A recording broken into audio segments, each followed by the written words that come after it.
IMD Goa predicts very heavy rainfall in Goa. According to the press release by IMD Goa on 7 September 2021, very heavy rainfall around 11.5 centimeters in 24 hours, very likely at one or two places over districts of Goa on 7 September. Heavy rainfall around 6.4 centimeters in 24 hours to continue in coming days also. IMD Goa has issued orange alert on 7th and 8th September 2021.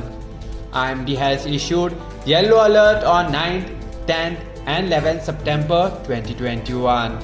For latest updates, subscribe to Goa First News and Entertainment channel and never miss any update.